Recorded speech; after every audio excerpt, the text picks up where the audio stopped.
Welcome to In Tune Deep Tarot. Thank you for tuning in. There's a little bit of a funky angle today because I am in the car at the beach and I forgot my tripod. So here we go. We're just working with what we have and I'm just rolling with the punches. I felt like there was definitely some sort of message that had to come out for this full moon in Aries. Happy full moon to everyone. We're going to pull for the energy and see what comes out. If you are interested in a personal reading, that information will be in the description box. For Libra season, I am doing a $25.25 reading for the pre-recorded. You'll get a link to a private, it'll be a private link to your reading, and that is regularly $44.44, but I'm feeling generous with the growth of my channel and the support I've been receiving, so doing a special for $25.25. If you'd like that, or refer a friend to do so, that would be amazing. So let's get into this energy. So before coming live, I actually pulled a card that seemed like it was very relevant, and I was like, I'm going to just put them back as they were, and here we have it. We have the Bardo. We also have the Vision, and we also have the Offering. So I felt like those had to be extremely relevant. They came out in such like a synchronistic type of way when I was shuffling earlier and just trying to fill out the energy, and I was like, you know what, I'm going to keep those and I'm going to read those in my reading. Those felt like they came out with a specific purpose, and here we go. We open right up to Bardo. The liminal, the in-between, the transition. When the veil between life and the next is thinned, energy is stirred. This allows for remarkable healing and vision. The Bardo is not to be feared. Take advantage of its energy by recognizing what needs to be resolved. Trust that there is a message for you from beyond. Who is speaking? Go ahead and listen. The liminal, the in-between, the transition. It is said that the Bardo is a place between the life and the next. This life and the next. A liminal realm through which souls pass. Envisioning this inherently mysterious space creates the potential for us to rise above the concerns of this world and see our relationships through a cosmic and timeless lens. Sorry for the background noise.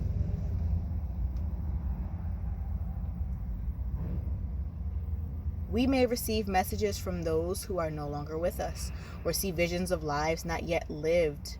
In the Bardo, there is potential to forgive the unforgivable, to say the unsaid, to see the unseen, to love the unloved, to let go of all the things that cause us pain. The Bardo suspends us in its spaciousness for just long enough to open us to a higher wisdom. Its energy does not belong to Earth as we know it, but rather to the cosmic network of which we are a single thread. When light, spaciousness, grace, forgiveness, truth. When dark, torment, dislocation, hallucination, transience.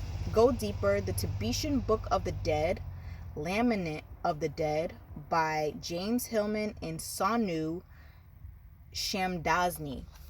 I hope I didn't jack up those names, but I probably did. The liminal, the in-between, the transit. I watched one of my favorite tarot readers recently, and someone mentioned that, she mentioned that the veil was really thin right now with the energy that we're going through. We are still in the shadow period of a Mercury retrograde. Sorry, I had to make sure we were still recording. We are still in the post-shadow period of a Mercury retrograde. There's a lot of synchronicities that are still going on. There's a lot of downloads that a lot of us are receiving. There's clarity that is coming in for a lot of us. And there is a transitional period where, we are going from spring to fall. If you're in the northern hemisphere, it's different. It's the opposite for you if you are in the southern hemisphere. But for, everyone who seems to probably be watching my channel right now, we're in the northern hemisphere. And welcome to those who are in the southern. So we're at this transition space where a lot of us are feeling a need to get healthier. We are feeling a need to connect with people. A lot of us may feel like we're connecting with our ancestors. There's just a lot of like in between space and uncertainty, and that's just evident that we are truly in a space of the bardo. I know forgiveness is a big thing. I myself have struggled with forgiveness, and I think a lot of us all do. This is something that will set us free. We have to forgive things. We can forgive. That sets us free. It has nothing to do with the other person or any situation who has caused us any sort of pain. It's actually a releasing of letting the situation go. It is what it is, and that's it. It's not to say that the person is off the hook for what they've done. It is just simply to come to peace with the situation. Nothing more, nothing less. And it's more about you than it is for anyone else. Forgiveness is something that can break the chains of the bondage that, hurt and trauma could have caused a lot of us. A lot of us are being called to release that pain, that resentment. It's heavy, heavy, heavy burden. It's time to really get rid of it. And of course, now that we've gone through that lesson, that hard lesson, we're going to be careful and make sure it won't hurt us again. We won't go down the same type of path again. And that's fine, to have that guard and to be discerning about something that looks like it's going to bring about the same amount of pain, or someone showing the same qualities of someone who has hurt you in the past. It is definitely okay to be guarded and to be careful when it comes to energy like that, because we do want to learn from our mistakes, so we're not on this hamster wheel of constantly getting ourselves hurt and not protecting ourselves. It is okay to protect ourselves. It is not okay to be very closed off, because then you're closing yourself off to new opportunities, new love, new friendships, new opportunities, and you don't want those blocks in your lives simply because someone in the past who was low vibrational hurt you. That's them, until they fix themselves and heal themselves.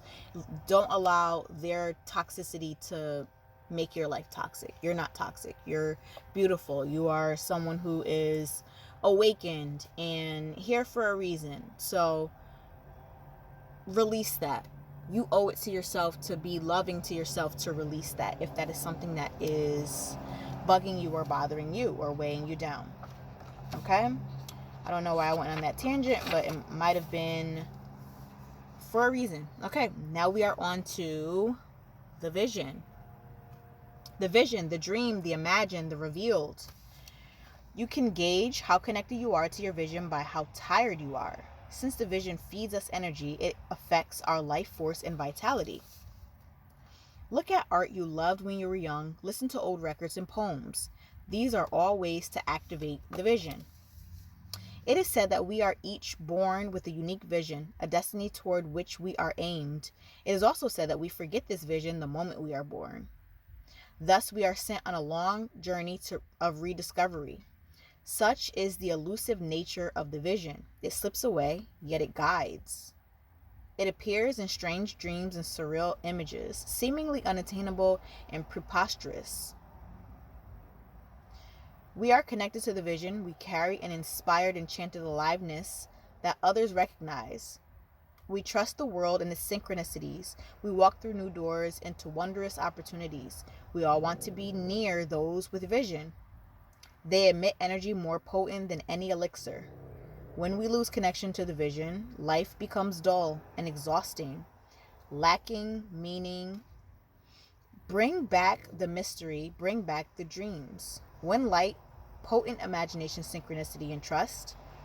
When dark, disconnected from art and dreams, listless, aimless. Go deeper, Twin Peaks by David Lynch and The Dream by Frida Kahlo. The vision. I think I talked about this in a previous reading. I think it was the dawn of a new day, if you're interested in checking that out, if you haven't already.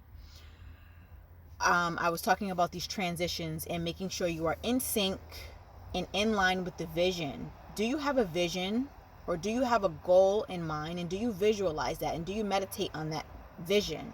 It is very important to see your visions, your goals, and the things you would like to manifest into your life in your mind's eye. When you close your eye, can you see it, feel it, taste it? What does it feel like to be in your dream house, dream car, dream life? You want all of your bills paid? What does that feel like? Align yourself with that energy. Do you want all of your expenses to be paid? Do you want your bank account to be full enough and comfortable enough so that you can go on vacation whenever you want? What does that feel like? What does the sun feel like on your skin when you're on these vacations and when you travel? Align yourself with the vision of it. Align yourself with what it feels like and what that vibration feels like, and to not have any worry about you. It's very important to align yourself with that vibration. Some of you are disconnected to your dreams and to your art. Why is that? Have you asked yourself, why am I disconnected to my art? Why do I feel like I just don't want to do anything? In between seasons, a lot of us can experience seasonal affective disorder. Make sure you're checking on yourself and providing self-care. It is normal, but if you get too deep into a depression, that's definitely not something you should self-diagnose.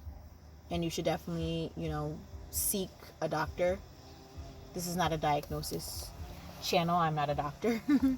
So, just that disclaimer. But if you do feel like you've been a little too down and you can't pick yourself up, it may be worthwhile to see a therapist or your doctor. But if it's just been something that doesn't feel normal, ask yourself, what has triggered you to distance yourself away from your creations, your art? It's your birthright to be within your art. It's soothing, it's healing to your soul to do so. Some of us have been having strange, weird dreams. Those could be giving clues to our vision, our goals, to certain things. I don't know why, but looking at the vision card, it's almost like these hands look like hands of protection. And I feel like that's divine protection, universal protection. That unconditional love of protection that is around all of us. And I feel like, whatever your destiny or path is, I think it's divinely guided. So don't ever feel like you are alone. All right, so moving on to the offering.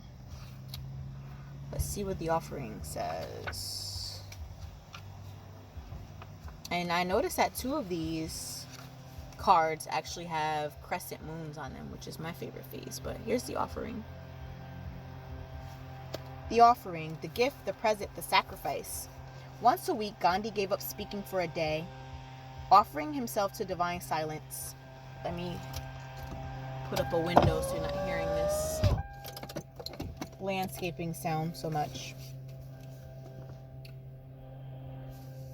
Okay, once a week, Gandhi gave up speaking for a day, offering himself to divine silence. The offering can come in all shapes and sizes. If there is a gift you've been thinking of giving someone special, now is the time. Wow. All right, so it says, unlike many of the other cards in the deck, the offering carries a clear as day message and a call to action. As you may have guessed it is a time for something to be given and given up. For the sake of the bigger picture, if nothing comes to mind immediately, though it is likely it will, take time in meditation to consider what must be offered and who is to receive it. It's likely you'll feel attachment and hesitancy. You'll make excuses, but recognize the link between the word sacrifice and the word sacred. One leads to another. When we offer up something to the greater good, we lighten our load and become more able to serve. Imagine for a moment if you were to offer your whole self unconditionally to the world. For now, start small. When light, generosity, donation, volunteering. When dark, giving with expectation and keeping track. Go deeper. Odin's sacrifice of his eye in Norse mythology. It seems like some of you, there's gifts, goals, dreams that you have, and there's something that's standing in the way. There's some sort of blockage. Full moons are about releasing. What do you need to release in order to align yourself with your future? I know for me, I have to give up some of my sweets, some of my indulgent foods. There's something up with the offering, the sacrifice. What are you going to sacrifice in order to align yourself with your goals? Some of you have been overindulging in self-sabotaging behavior, eating too much, drinking too much, smoking too much, not sleeping enough, distracted by outside things, outside people. What things are you willing to cut down, cut back on, and sacrifice so that you can align yourself with your goals? It is time to align yourself with your future. What does your future self look like? What does your future self feel like? It's very important to be in alignment with that energy.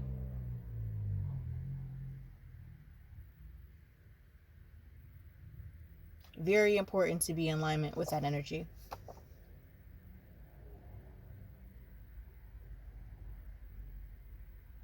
Take a moment right now, and if you have a piece of paper present or just your phone, write down some of the things that you need to sacrifice, some of the things that need to go, even if it's temporary. Taking one day at a time, what are you going to sacrifice and release and let go? It's a give and take when it comes to this universal energy. What are you going to give up in order to receive? Are you going to sacrifice an hour or two of sleep so you can wake up, so you can get up to work out, exercise, connect with nature, take a walk?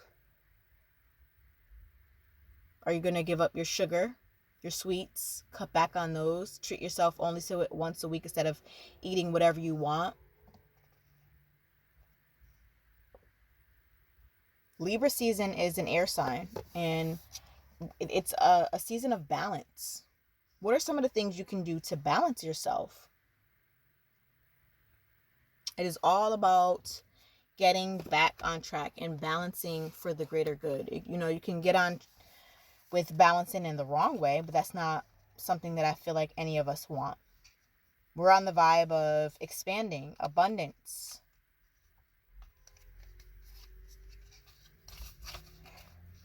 So, also in my meditation, moving on,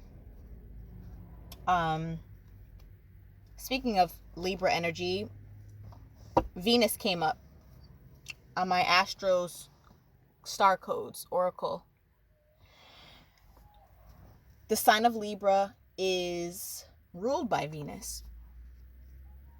This Venus energy is about beauty, love, self-love, taking care of yourself, making things around you beautiful, wanting a beautiful environment, wanting a beautiful future, wanting beauty around you, wanting to surround yourself with things that make you feel good. But of course, there's a downside to that if you don't overindulge. Another card that came out was Solar Calm. In this cosmic season that we're in right now, there is going to be a time where all of the retrograding planets will actually come to a calm. They'll come to a halt. They'll all go back stationary. They'll go back direct. And I think that's going to put us back into some sort of alignment. After being in this disarray, I think that we're going to feel what it's like to kind of feel like we can release and that there's nothing chaotic going on. Retrograding planets aren't a punishment. They are a realignment. Everything is for our greater good. And I have another card that came out that was very interesting, and it was Chiron. And it says to heal. And there are two snakes intertwining on here. And snakes, some people think that it's a evil creature, but no, it's a transformation. The snake is about shedding one's skin, what's no longer needed, out of that old season into a new. It's like that world energy in a traditional tarot deck. Shedding off the old to reveal the new. And all of that alignment and shedding of the old, just like our hair does, our skin, it will create this 6th house energy, which, wait, let me see. I think 6th house may actually be Libra season. Let me see. Aries is 1. Hold on, I'm still a student of astrology. 1, 2, 3, 4, 5, 6. No, I think this is Virgo. Let me know if I'm wrong. But Virgo season was a good season. It was about cleansing and clearing. It was a grounded season. We all needed that earth energy to purge.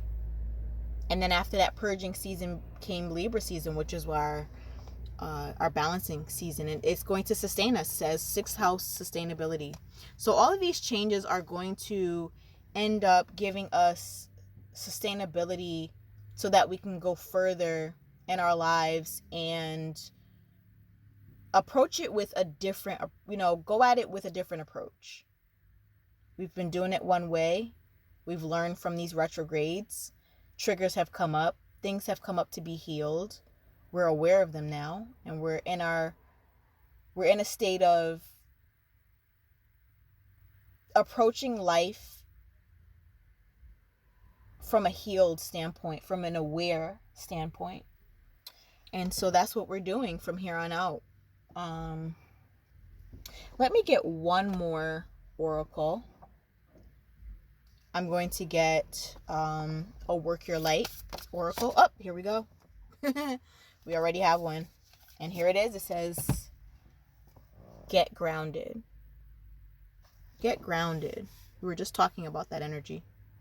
So let's see what this get grounded energy is talking about. I'm going to read this from the book as well. This is a new deck for me. I just got this recently.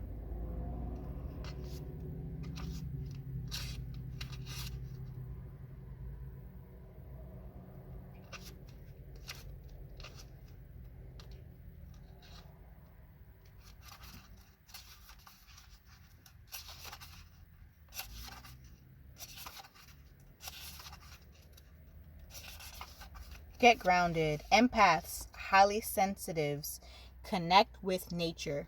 We were just talking about that earlier, about, sacrificing a little bit of sleep to take a walk, get outside.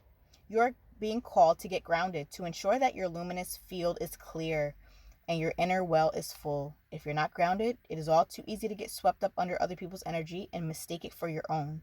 Your boundaries will become blurred as you are absorbing the energies around you and struggling to define what is their stuff and what is yours. If you pull this card, you are likely an empath or highly sensitive person and need time alone to fill up your well. Balance your energy and get grounded.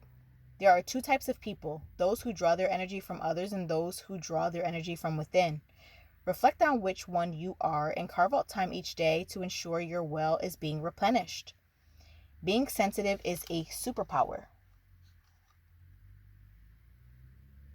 But like all powers, it needs to be nurtured in order to be fulfilled. It is easy to get swept up in high frequency energies that are swirling around the planet, and the quickest and most effective way of clearing all of this from your field around yourself, by connecting with Mother Earth.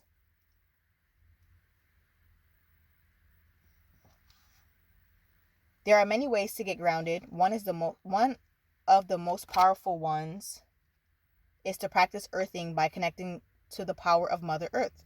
Spend time in nature. Put your hands on a tree. Your palms are extensions of your heart chakra. Or walk barefoot on earth. Work your light.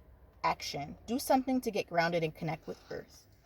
So that is all that I have for you. I hope that it resonated some. Thank you so much for your likes, shares, and subscriptions. Make sure you hit the notification bell. Again, if you are looking for a personal reading, all of that information is in the description box, and I appreciate your support in every way possible. Thank you so much, and happy full moon in Aries.